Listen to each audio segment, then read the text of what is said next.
है ना।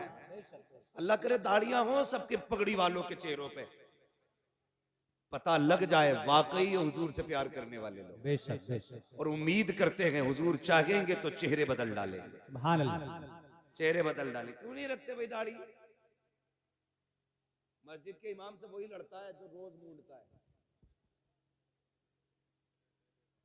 ना। कई बार अगर दाढ़ी वाला लड़ रहा तो समझ लेना चोर की दाढ़ी में तिनका। दाढ़ी क्यों नहीं रखते? दो बातें कही जाती है। कहते हैं अभी उम्र ही क्या है। दूसरी बात कहते हैं कि ब्याह करके रख लेंगे। क्या करके? ब्याह करके दाढ़ी रखेंगे। यार एक बात बताओ, ब्याह करके दाढ़ी क्यों रखोगे? दाढ़ी वालों को कोई लड़की नहीं देता? बताओ, मैं नौजवानों से बात कर रहा हूं। दाढ़ी वालों को लड़की नहीं मिलती? कोई मौलवी देखा कुआरा मर गया हो दाढ़ी हो? तुम क्यों नहीं रखते? एक मसला है, ये जितने दाढ़ियां नहीं रखते ना, ये चाहते ही नहीं हमारे घर में शरीफ औरत आए। साफ बात है, साबित करूंगा मैं बैठा हूं अरबा में मेंबर की दुआ। ये जितने दाढ़ी नहीं रखते ये चाहते ही नहीं शरीफ औरत घर में आए। रिश्ता करते हो तो किसे देखने भेजते हो? अम्मा को। कुछ जो ज्यादा मन चले होते वो कहते भाभी तू देख के आइए। अम्मा से मन की बात नहीं कह सकता, तुझसे कह सकता हूँ। ये बेगैरती का सबसे बड़ा जनाजा है जो देवर भाभी की गोद में बैठ के बात करता है। जबकि फरमाया गया कि देवर भाभी का इतना सख्त रिश्ता है, देवर को भाभी को देवर से ऐसे भागना चाहिए जैसे बंदा मौत से भागता है। बेशक बेशक। समझ रहे मेरी बात? लेकिन गोद में बैठ के कह रहा भाभी जा रही हो कि हाँ आंख भी देख लियो, कैसी हो? हिरन जैसी हो। चला के देखियो कैसे लगे कि मोर जैसी हो। बाल भी चेक करना। सुन बेटे, रोना पड़ेगा सदियों अगर ना संभले तो। ये बता के जा रहा हूं मैं। कह रहा बाल नागिन जैसे होने चाहिए। उल्लू के पट्टे सर्कस क्यों नहीं भेज देता? भेज दिया देखने के लिए। अम्मा गई, फैशन इतना चल रहा, अल्लाह माफ करे, एक बारिश पड़ जाए तो रिश्ते टूट जाते। पसीना औरत पूछ देना तो काला दुपट्टा सफेद हो जाता है। इतना मेकअप, इतना फैशन, कई रिश्ते बिगड़ गए ऐसे। हाँ चाचा तुम्हारा दौर अच्छा था, टीवियों में देखी हुई लड़कियां अच्छी थी। वो अंधेरा की भला था कि कदम राह पे थे, रोशनी लाई है मंजिल से बहुत दूर हमें। हाँ तो पहले टीवियों में लड़कियां पसंद आ जाती थी। आज चिराग में भी कुछ दिन पहले की बात है, रफड़ा हो गया निकाह के टाइम। फोन आया क्या करना, मैंने क्या हुआ? बोला दिखाई और थी, बैठा और दी। मैंने कहा क्या? बोले दिखाई थी तो गोरी थी, अब निकाह में काली है। कैसे पता चला? कभी वो लेने गए थे इजाजत तो लड़के की बहनें भी आई थी। हाँ सुने, सुधर जाओ सुधर, वरना पूरी जिंदगी रोना पड़ेगा।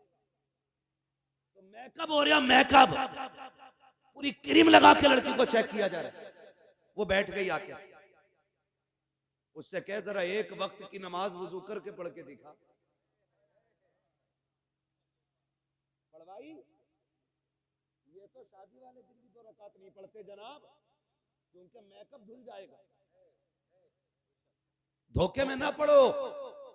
खाला को देख के कहते हो जा देख के आ, उसकी आंखें शराबी होनी चाहिए, ऐसा चेहरा होना चाहिए। माँ भी गई, उसने भी कहा बेटे क्या बताऊं, देखा तो देखते ही रह गई, दिल नहीं मान रहा था आने को, नजरें हटने तैयार लगी थी। बेटे क्या बताऊं, मुस्कुराई तो बिजलियां गिर रही थी। माँ ने सारी बातें बता दी। कहा बेटे सुन तो सही, कयामत है कयामत। जब इतनी बातें कही, निकाह में 1.5 महीना था, इसने दुआ करनी शुरू कर दी, मालिक 1.5 महीना 15 दिन में पूरा कर दे। 15 दिन 8 दिन में पूरे करते। जैसे ही दुल्हन बना के घर में लाया, मुसीबत में डूब गया करके परेशान हो गया। तावीज तावीज तावीज, दुआ दो डोरी दो। ओ यार सुन तो सही, मैं कहता हूँ सुन। माँ देखने गई, यकीनन गलत बहू नहीं देखेगी, बहन देखने गई, अच्छी भाभी का इंतखाब करेगी, लेकिन इन्होंने तो बागर देखा था, अंदर का किसे पता था। जब से ये आई है पूरे घर को तमाशा बना दिया है। अंदर के लिए माँ की नजर काम नहीं करेगी, उसके लिए चेहरे की दाढ़ी होनी होनी चाहिए, इसलिए कि जिसके चेहरे पे दाढ़ी होती है उसके घर के अंदर की बहू डांसर नहीं होती है, कनीज़ फातिमा ज़हरा हुआ करती है, मुस्तफ़ा के दर की कनीज होती है। और जब वो दुल्हन बन के आती है कदम उसके आते हैं करम मदीने वाले का हो जाए। नारे तकबीर, नारे रिसालत, उलमाए अहले सुन्नत, नारे तकबीर। क्या देखोगे रिश्ते में? बोलो। दाढ़ी? तुम्हें दाढ़ी नहीं देखनी है रिश्ते में भाई, तुम्हें अपनी दाढ़ी रखनी है, हुजूर की सुन्नत सजानी है। बहू तो मिल जाएगी बिना दाढ़ी के, लेकिन कब्र में हुजूर की जियारत मुश्किल हो जाएगी, मुश्किल हो जाएगी। कितना वजन है इन बालों में? 2 किलो होगा, 100-200 ग्राम, तोले भर की वजन है इन दाढ़ी के बालों में, तोले भर। पीर साहब ताबीज दे दें इतना मोटा, उसे लटका ले। और हुजूर ने ये दाढ़ी वाली सुन्नत अता की है, इसके बोझ के तले मर जा रहे। दाढ़ी रखे चेहरों पे यार। लोग कहते हैं कि कोई वजीफा बता दो, मदीने गया था लेकिन दिल में फर्क ही नहीं पड़ा। मैं कहता हूं अगर तू मदीना शरीफ ना भी जा सकता है, यहीं रहता हो, कम से कम उनके नाम पे एक सौदा तो करके देख, एक सौदा तो करके देख यार। हमने कलमा पढ़ा, कोई कीमत नहीं दी, हमने मुसलमान हुए, हमने कोई कीमत नहीं चुकाई। हम तो पैदा हुए, कान में आके कहा मुबारक हो हुजूर की उम्मत में पैदा हो गया। न कभी दुआ की थी, न कभी सजदों में रोए थे। ये तो करम है रब का कि उसने महबूब की उम्मत में पैदा किया है। बरेली के इमाम ने कहा तो अपनी महबूब की उम्मत में बनाया मुझको, शुक्र किस तरह करूं मालिक को मौला तेरा। दिल अबस खौफ से पत्ता सा उड़ा जाता है, पल्ला हल्का की सगी भारी है भरोसा तेरा। हुजूर की उम्मत में पैदा हो गए, हल्दी लगी ना फिटकरी, रंग चोखा आ गया। कोई कीमत लगी हमारी? कुछ भी नहीं। कोई दुख उठाया? कुछ नहीं। यार दुनिया खिलाफ हो जाए, एक बार अकड़ के कह दे दुनिया छूटे तो छूटे, हुजूर की सुन्नत नहीं छोड़नी। करके तो देखो यार ये सौदे। डॉक्टर है तो रोज शेप बना के बैठ रहा टेबल पे, कह रहा फायदा नहीं हुआ, होगा कहां से? अगली बात नहीं कहूंगा, बस एक बात कहूंगा, डॉक्टर यार तू भी दाढ़ी रख ले, तेरे चेहरे पे दाढ़ी होगी, तू खुराक बांधेगा, एक बार दुरूद पढ़ देना, भले दवा असर न करे, मुस्तफा की सुन्नत असर करने लग जाए। हाँ? और मैं फिर भी खुश रहता हूं, मेरे इलाके में सबसे ज्यादा नौजवानों की दाढ़ी है। अल्लाह मेरे इलाके के नौजवानों को सलामत रखे। और याद रखिएगा इश्क हुजूर का किसी के भी दिल में उतर सकता है। अल्लाह जाने, मैं एक दिन तकरीर कर रहा था, एक बंदा आके कहने लगा बस आपका करम है दाढ़ी रख ली। मैंने कहा ना, हमारा करम होता तो हमने सब पे ही कर दिया होता। ये तो हुजूर का इंतखाब है, कब किसके दिल पे नजर डाल के उसके चेहरे की दाढ़ी रखा देते। सौदा करो ना कभी उनके लिए। एक नौजवान ने सौदा किया हुजूर से, जवान था, कड़ियल उम्र थी उसकी, रिश्ता नहीं हुआ था अभी, रिश्ता नहीं हुआ अभी उसका, तो दाढ़ी रख ली। रिश्ते वाले देख के चले गए थे, रिश्ता पक्का हो गया था। उस वक्त उसने फिर शादी से पहले दाढ़ी रख ली। चटमंगनी पटबिया का सिस्टम तो था। कुछ टाइम लगा, दाढ़ी निकल आई। दूल्हा बन के गया तो समझाने वालों ने, ससुराल वालों ने कहा जी ये लड़का तो था नहीं है, समझी होश में रहे, होश में। तू भी कूटा जाएगा, तेरी बेटी भी कूटी जाएगी। हुजूर की सुन्नत से नफरत। दाढ़ी को कहते हम नहीं देखना चाहते इसे। अगर हुजूर ने कह दिया हटाओ इसे, हम नहीं देखना चाहते, कौन बचाए? है कोई रास्ता? वो तो हमें भी बताना शॉर्टकट जन्नत में जाने का। हमें पता है कोई नहीं है। आला हजरत ने कहा था तैबा में मर के ठंडे चले जाओ, आंखें बंद, सीधी सड़क ये शहर शफात नगर की है। अगर जन्नत में जाना चाहते हो तो मदीने में जाके मर जाओ, इससे आसान तरीका नहीं जन्नत में जाने का। लेकिन मरने की बात छोड़ो, लौट कर आ गया मक्के से मदीना न गया, जाता भी कैसे जब आका ने बुलाया ही नहीं। फिर कहते हैं यार इसके खिलाफ बोलते हो, उसके खिलाफ बोलते हो, बातें बड़ी हो जाएंगी, शर्म आनी चाहिए। और तुम पर मेरे आका की इनायत न सही, नजदियों कलमा पढ़ाने का भी एहसान है। जिन्होंने मदीना देखा वो हाथ उठा के बता दे कितने लोग गए मदीना शरीफ। सुभान अल्लाह। जिनके हाथ नहीं उठे गए अल्लाह उन्हें भी मदीने की हाजिरी नसीब फरमा दे। सबने मदीना देखा है? जन्नतुल बकी देखी है? जिन्होंने मदीना देखा है। खातून जन्नत का मजार। बुरा न मानना, आज ये बात कह जा रहा हूं। क्यों हमें दुख होता है इन नजद की बदमाश औलाद से? क्यों हमें तकलीफ है इनसे? हमारी जमीन नहीं जोती, इन्होंने मैंड नहीं काटी है। हाँ, अल्लाह का शुक्र है सबकी जमीन बराबर है मौलवियों की। कोई मैंड से भटक के भी नहीं गुजर सकता है। फिर नफरत क्यों? जाओ जाके देखो जन्नतुल बकी में मेरे नबी की बेटी लेटी। कौन है नबी की बेटी? क्या नाम है? हजरत सैयदा तैयबा ताहिरा आबिदा जाहिदा तकिया नकिया जकिया हजरत सैयदा फातिमा ज़हरा। ये हुजूर की बेटी। कब्र अनवर उनकी वहां है। जानते हो जब इनका तसल्लुत हुआ ना, जब ये हाकिम बने वहां के, इन्होंने उस कब्रिस्तान पर बिल्डोजर चलाया। चलो तुम मुसलमान हो ना, मैं तुमसे बड़ी बात नहीं करता। ये बताओ तुम्हारे बाप की कब्र पे कोई ट्रैक्टर चढ़ा दे, उसे दावत खिलाओगे? बोलो जोर से। जिसे एतराज हो खड़ा हो जाए। गजल में आए तो मतले में काम कर देंगे, हमें जगाया तो नींदे हराम कर देंगे। मेरे बाप की कब्र पे कोई ट्रैक्टर चला दे, मेरे भाई की कब्र को कोई खोद दे, खाल उधेड़ देंगे। अगर हमें बाप इतना प्यारा है तो मदीने वाला रसूल पाक कितना प्यारा होगा।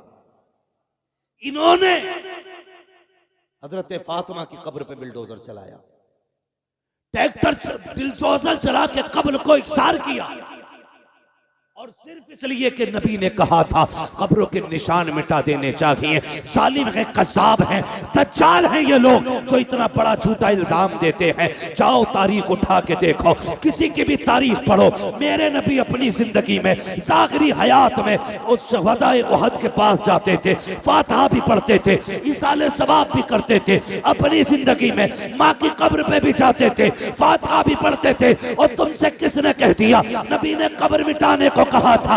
किसी सहाबी ने एक दिन कहा था या रसूल अल्लाह ये पत्थरों का ढेर है, यहाँ आने की क्या जरूरत है? मेरे नबी ने कहा था खबरदार इसे पत्थर का ढेर ना कहना, इस कब्र में मेरी माँ आमिना आराम कर रही है। बेशक बेशक, बहुत खूब। शर्म आनी चाहिए। और कुछ ऐसे दलाल हैं जो ऐसे लोगों की भी मुताबिकत करते कि इनको बुरा ना कहो, उनको बुरा ना। अबे रख अपने घर में, जो नबी का नबी है वो हमारा नहीं, ये हमारा फैसला। जो नबी का नबी वो हमारा, जिसका ये फैसला वही बोले। जो नबी का नबी वो हमारा नहीं है। और सुने प्यारे, मेरे नबी अपनी फातिमा से कितना प्यार करते हैं। बता दूं तुम्हें, जिसकी कब्र पे बिल्डोजर चलाया हराम खोरों ने, उस सैयदा खातून जन्नत की बात सुनो। मेरे नबी अपनी बेटी से इतना प्यार करते थे। यार तुम भी बेटी वाले हो ना, परदेश जाते हो, बेटियां आगे खड़ी हो जाती हैं, आंखें भर आती हैं। परदेश में कमाने निकल जाओ, बेटी कहती अब्बा बड़ी याद आ रही है, जी कहता अल्लाह पर लगा दे, उड़ के बेटी के पास चले जाएं। बेटियां सबको प्यारी हैं, फिर मेरे नबी की सबसे प्यारी बेटी को फातिमा कहा जाता है, खातून जन्नत कहा जाता है। कितनी प्यारी। हुजूर कहीं जाया करते थे ना, तो सबसे आखिर में हजरत फातिमा से मुलाकात करते थे। हाँ, अज़वाज से मुलाकात की, तमाम सहाबा से मुलाकात की, आखिर में हजरत फातिमा से मुलाकात करते। और जब पलट के आते सबसे पहले हजरत फातिमा से मिलते। वो चाहते थे कि बाप बेटी की दूरियों का फासला कम से कम रहे। हाँ, जब मेरे नबी ने बेटी का निकाह हजरत अली के साथ किया और रुखसत होकर अली के घर आ गई, जानते हो तो 3 दिन नहीं लगते थे ज्यादा ज्यादा। हुजूर खुद तशरीफ ले आया करते थे खातून जन्नत के घर, मुस्कुरा के कहती थी अब्बा कैसे आना हुआ? का बेटी तेरी याद आ रही थी। इतनी लाडली बेटी है मेरे नबी की। और सुने, शायद किसी बाप ने ऐसा ना किया हो जो मेरे नबी ने अपनी बेटी के साथ किया हो तो बताना। एक दिन मेरे हुजूर आए और खातून जन्नत रोटी बना रही, पसीने में बदन भीगा हुआ है, बेटी की गर्मी देखी, पसीने की हालत देखी, महबूब गवारा ना कर सके, हाथ पकड़ लिया, फातिमा बेटी उठना चूल्हे से, इधर चूल्हे की आंच उधर सूरज की गर्मी, जा बेटी अंदर चली जा, अब्बा कुछ रोटी रह गई है। फरमाया जा बेटी बाकी रोटी मैं बना देता हूं। किसी ने किया बेटी से ऐसा प्यार? कोई आया चूल्हे पे बेटी के पास? मेरे नबी ने कहा था फातिमा तुम अंदर जाओ, कुछ रोटी मैं बना देता हूं। हुजूर ने नबुव्वत वाले हाथ उठाए, रोटियां बनानी शुरू कर दी। खातूने जन्नत पलट के आ गई, क्या देखती हैं जो रोटी हुजूर ने बनाई है ना वो सारी कच्ची है। सारी जोर से सारी, ये अकीदे बच्चों को याद होना चाहिए। बेटे अगर कोई वहाबी घर में आके चारपाई पे बैठ जाए तो खाट पलट दो, जिस बर्तन में पानी पी ले वो फेंक दो,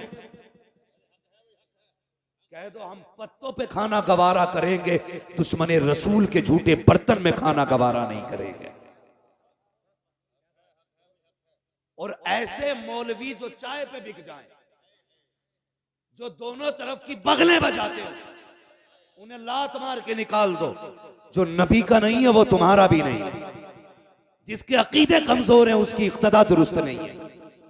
सही है जी। नमाज सच्चे इमाम के पीछे पढ़ो। किसके पीछे पढ़नी है? सच्चे इमाम के पीछे। सच्चा इमाम वो है जिसका ये नारा हो, तुम्हें जाना तुम्हें माना, न रखा गैर से काम, लिल्लाह किल हम्द में दुनिया से मुसलमान।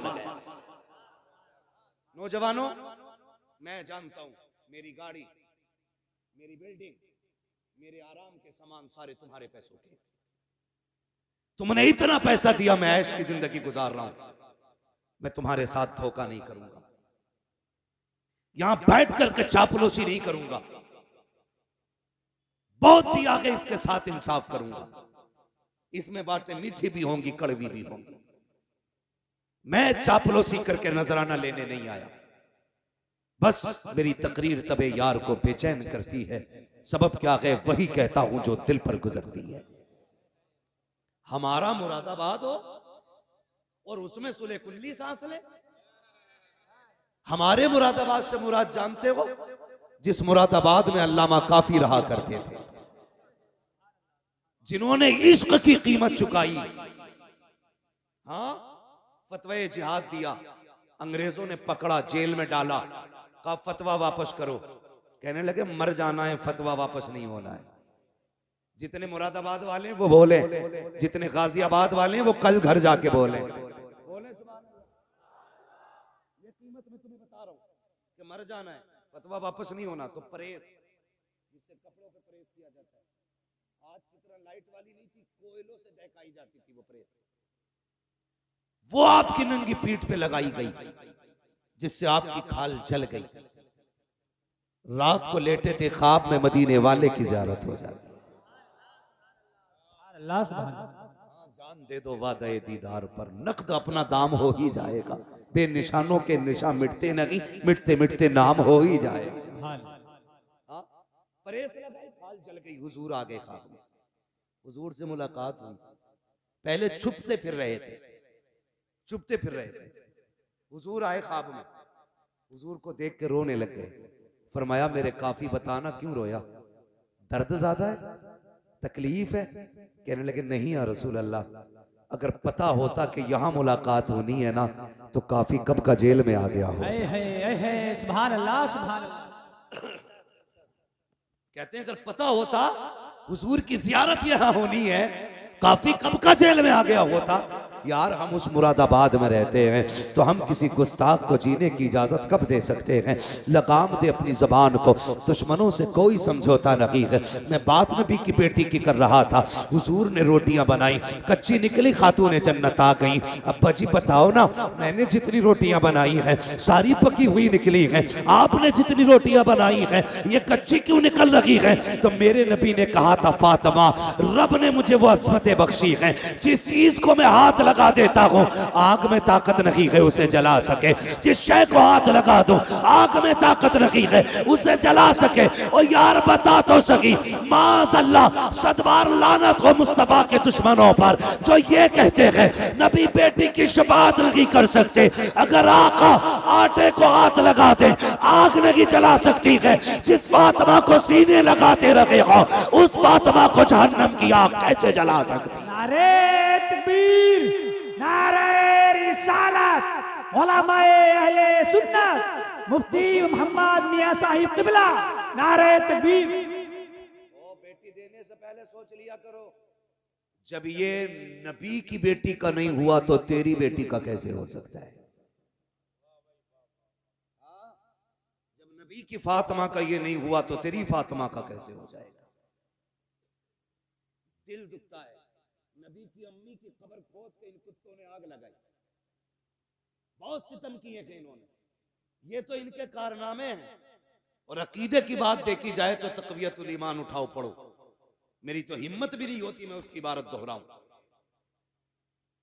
इनकी किताबें पढ़ो, इन्होंने बकवास की है नबी की शान के खिलाफ।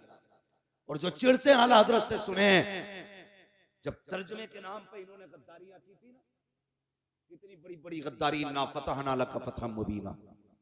इस आयत करीमा का तर्जुमा करते हुए इनके मुल्लों ने लिखा था, महबूब ये फतह हमने आपको इसलिए दी कि ताकि आपके अगले पिछले गुनाह बख्श दिए जाए। गुनाह उसके बख्शे जाते हैं जिसके होते हैं। और सुन्नियों का, मुसलमानों का अकीदा यह है अंबिया और फरिश्ते गुनाहों से मासूम हुआ करते हैं। बोलो है कि नहीं अकीदा? अंबिया और फरिश्ते गुनाहों से हाँ मासूम होते हैं, इनसे गुनाह हो ही नहीं सकता। इन कुत्तों ने लिखा कि नबी हमने ये फतह इसलिए दी कि आपके गुनाह बख्श दिए जाए। अब बताओ इमाम अहमद रजा को हम क्यों ना माने? जब उनकी नजर इस आयत करीमा पे पड़ी और इसका तर्जुमा देखा, तड़प गया मेरा इमाम। उसने कलम चलाया और ऐलान किया, बदबख्तो हुजूर का नौकर मौजूद है, अभी ईमान का जनाजा नहीं निकलने देगा। तुमने गलत तर्जमा किया है। उसके बाद मेरे इमाम ने तर्जमा किया, इन्ना फतहना लका फतहम मुबीना। ए मुस्तफा, हमने ये फतह आपको इसलिए दी है ताकि आपके सदक़े में आपके अगलों के भी गुनाह बख्श दिए जाएं, आपके पिछलों के भी सारे गुनाह बख्श दिए जाएं। सुभान अल्लाह, सुभान अल्लाह, सुभान अल्लाह, सुभान अल्लाह। इसलिए हम इमाम को अपने सर पे रखते हैं। एक जगह तर्जुमा किया, ववजदका वाल्लन फहदा, महबूब हमने तुम्हें भटका हुआ पाया तो अपनी जानिब राह दी। बताओ जो कायनात को हिदायत देने आया हो वो भटका हुआ कैसे हो सकता है? बोलो ना। ये इनकी खामियां, इनकी तसनीफी कारनामे। मसाइल भी लिख के अल्लाह माफ करे, ऐसे फतवे लिखे इनके इमाम ने, उंगली पे लेटरिन लग जाए 3 बार चाट लो पाक हो जाता है। बताओ। मैं आपसे बस इतना कहना चाहता हूं और तुम पर मेरे आका की इनायत न सगी, नजदियो कलमा पढ़ाने का भी एहसान गया। यार कुछ नहीं मानता, इतना तो मान लेता, ताइफ के पत्थर खा के हुजूर ने दीन दिया है। अपनों की जुदाई बर्दाश्त करके हुजूर ने दीन हम तक पहुंचाया है। यह तो कम से कम महसूस कर यार, बड़ी मुश्किल से दीन हम तक पहुंचा है। जब यह आयत करीमा नाजिल हुई ना, जिसका मफहूम यह है महबूब हम आपकी उम्मत के एक एक बंदे को पुलसिरात से गुजारेंगे, तो हुजूर ने सुन के उसको याद करके छोड़ नहीं दिया था। फौरन ख्याल आया था, जिब्रील कौन कौन गुजरेगा? फरमाया बद भी गुजरेंगे, नेक भी गुजरेंगे। कहा फिर? कहा या रसूल अल्लाह, जो नेक होंगे वो पार हो जाएंगे, जो गुनाहगार होंगे वो कट के जहन्नम में गिर जाएंगे। क्या होना चाहिए था? बात छोड़ दी जाती कि जैसा करेंगे वैसा भरेंगे, लेकिन कुर्बान जाओ अपने नबी पर। जब ये खबर सुनी मेरे नबी ने शहर मदीना छोड़ दिया, गार के अंदर तशरीफ ले जाते हैं, सजदे में सर रखा रोना शुरू कर देते हैं, रब्बे हबली उम्मती, रब्बे हबली उम्मती, ए अल्लाह मेरी उम्मत का मामला मेरे हवाले फरमा देना, मेरे हवाले फरमा देना। इधर देखो हुजूर मदीना छोड़ चुके हैं, 3 दिन गुजर गए हैं, हुजूर के बगैर मदीने की गलियां सूनी हैं। हसनैन करीमैन बार बार पूछते हैं अम्मी नाना कब आएंगे? खातून जन्नत भी बेकरार है, एक एक आशिक तड़प रहा है, मुस्तफ़ा की तलाश जारी है। 3 दिन तक मुस्तफ़ा का पता ना चला। किसी दीवाने ने कहा यार जाओ कहीं जंगल में जाके तलाश करो, कहीं ऐसा तो नहीं है हमारा यार जंगल की तरफ चला गया हो। एक दीवाना उठा, जंगल की तरफ गया, एक चरवाहे से जाके पूछा यार मेरा महबूब देखा हो तो बता। उसने कहा कौन है तेरा महबूब, उसकी पहचान क्या है। जब इतनी बात कही है, आशिक ने कहा था वो चलता है तो रहमतें निसार होती हैं, वो बोलता है तो फूल झड़ा करते हैं, वो नजरें उठा लेता है, तकदीर बदल देता है, वो पल के झुका देता है, शाम हो जाया करती है। कहा कौन है ऐसा? कहा मैंने तो ऐसा नहीं देखा है, लेकिन इतना जरूर है शाम में एक सामने गार है, उसके अंदर कोई शख्स है जो इस दर्द से रोता है कि मेरी बकरियां भी उसका रोना सुन करके चरना छोड़ देती हैं और गार के दरवाजे पे मुंह रख के बैठ जाया करती हैं। जब तक वो रोता रहता है मेरी बकरियां भी रोती रहती हैं। अल्लाह अकबर मालिक ने कहा था, लेकिन ताज्जुब की बात यह है कि वो रोती हैं, खाती पीती नहीं है, कमाल ये है भूखी रहती है, दूध हर दिन से ज्यादा दिया करती है।